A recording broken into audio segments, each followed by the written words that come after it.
মাধ্যমিক 2027 পরীক্ষায় ফ্রেজাল ভার খুবই একটা ইম্পর্টেন্ট টপিক। কারণ আমাদের গ্রামার এবং ভোকাবুলারিতে 20 মার্ক থাকে মোট। গ্রামার এবং ভোকাবুলারিতে মোট 20 মার্ক থাকে। তার মধ্যে গ্রামার থেকে 12 মার্ক এবং ভোকাবুলারি থেকে 8 মার্ক। এই 12 মার্কের মধ্যে আমাদের 3 মার্কই পড়বে ফ্রেজাল ভার্ব থেকে, আর 3 মার্ক পড়বে কারেক্ট ফর্ম অফ ভার্বস থেকে, আর 3 মার্ক পড়বে আমাদের আর্টিকেল প্রিপোজিশন থেকে, আর 3 মার্ক পড়বে transformation of sentence, voice, narration ইত্যাদি এগুলো থেকে। তার জন্য পার্ট 4 আজকে তার চতুর্থ পর্ব। অলরেডি আমি 3টি পর্ব আগের ভিডিওতে আপলোড করেছি, 3টি পার্ট আমার আপলোড করা হয়ে গেছে। তোমরা অবশ্যই সেগুলো দেখবে, না হলে কিছুই বুঝতে পারবে না এবং ফ্রেজাল ভার্ব কিছু ক্লিয়ার হবে না। আজকে আবার চতুর্থ পার্ট, ব্রেক আউট মানে ছড়িয়ে বা যাওয়া, স্প্রিড মানে ছড়িয়ে যাওয়া, বিয়ার অন বা আপন মানে প্রাসঙ্গিক পূর্ণ, রিলেভেন্ট মানে প্রাসঙ্গিকতাপূর্ণ, কোপ উইথ মানে কোনো কিছু ম্যানেজ করে নেওয়া, এই ম্যানেজ মানেও কোনো কিছু ম্যানেজ করে নেওয়া, গেট আপ মানে জেগে ওঠা, বিছানা থেকে জেগে ওঠা, রাইজ ফ্রম ব্রেড মানে বিছানা থেকে জেগে ওঠা, গো আপ মানে বৃদ্ধি পাওয়া, গো আপ মানে বৃদ্ধি পাওয়া,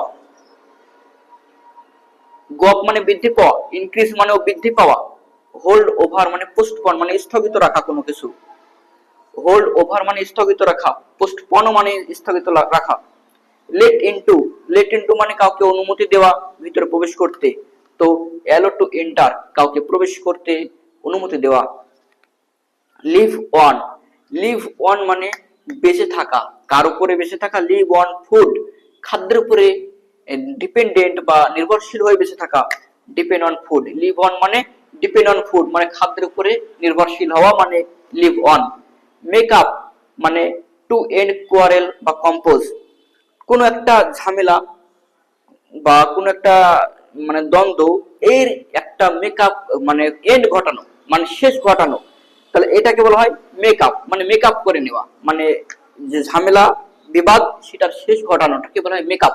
মেকআপ মানে তো আমরা জানি যে মেকআপ মানে সমাধান করা বা মিটিয়ে নেওয়া।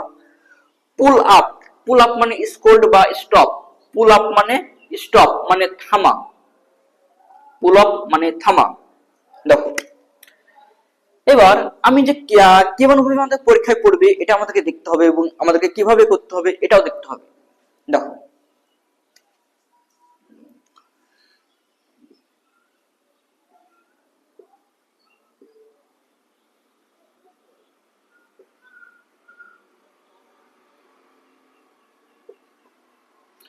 ম্যানেজ দ্য কোম্পানি, সে কোম্পানিটাকে ম্যানেজ করেছিল, সে কোম্পানিটাকে ম্যানেজ করেছিল, তাহলে কোপ উইথ মানে তো ম্যানেজ করা।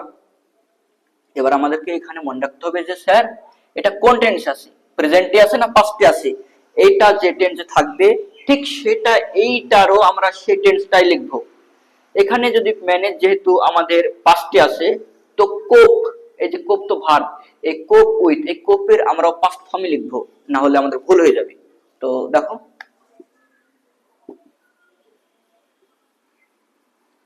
কোপ উইথ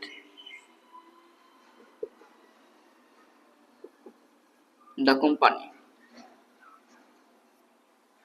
তো যাই হোক আমাদেরকে মনে রাখতে হবে যে এই যে ভার্বটা যেই ফর্মে থাকবে ফ্রেজাল ভার্বটাকে আমাদেরকে সেই ফর্মেই লিখতে হবে, না হলে ভুল হয়ে যাবে। যদি এস বা এস যোগ থাকতো এস বা এস যোগ করতাম, পাস্ট ইনডিফিনিট আছে পাস্ট ইনডিফিনিট করলাম। তো রান আফটার এর ভার্ব হলো পারসু, রান ডাউন মানে কাউকে ক্রিটিসাইজ করা, criticise, run over, crash under মানে মানে লরিতে ধরো কাউকে চাপা দিল এরকম ক্রাশ আন্ডার, স্ট্যান্ড ফর মানে বোঝানো, রিপ্রেজেন্ট মানে বোঝানো। এই যে স্ট্যান্ড ফর এটা খুবই গুরুত্বপূর্ণ ফ্রেন্ডস, স্ট্যান্ড ফর তাহলে খুবই গুরুত্বপূর্ণ। Stand up for, take down মানে লেখা, টেক ডাউন মানে লেখা, রাইট, টক ওভার মানে ডিসকাস এ ম্যাটার মানে কোনো একটা ব্যাপার সম্পর্কে কথোপকথন, টার্ন অফ মানে থামানো বা স্টপ, টার্ন আপ মানে টার্ন অফ মানে থামানো, টার্ন আপ মানে পৌঁছানো, অ্যারাইভ, সিট ব্যাক রিল্যাক্স। তো ফ্রেন্ডস আজকে আমাদের আলোচনার বিষয় ছিল আমাদের ফ্রেজাল ভার্ব সম্পর্কে 80টা ফ্রেজাল ভার্ব। তো ফ্রেন্ডস আমাদের 80টা ফ্রেজাল ভার্ব কমপ্লিট হয়ে গেল। এইবার তোমাদের এই ফ্রেজাল ভার্ব গুলো আমাদের ভিডিও পার্ট 1 2 3 4 প্রত্যেকটা ভিডিও পার্ট গুলো সম্পূর্ণটা তোমরা লিখে নিবা, ফ্রেজাল ভার্ব খাতায় লিখে নিবা।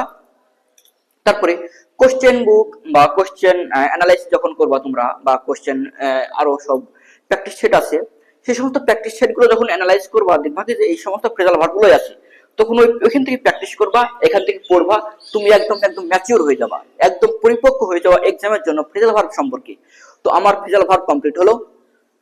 আমার আরো যে সমস্ত গ্রামার সম্পর্কে ভিডিও আছে, এবং আমাদের যে সিন আনসিন কিভাবে সলিউশন করব, কিভাবে সলভ করব, কিভাবে আমরা সিন আনসিন আমরা অতটা পারি না, তো কিভাবে আমরা পারবো, বা যারা একদমই নির্বোধ, যারা বোঝে না যে সিন আনসিন কিভাবে করব, তাদের জন্য একটা ট্রিক্স আছে।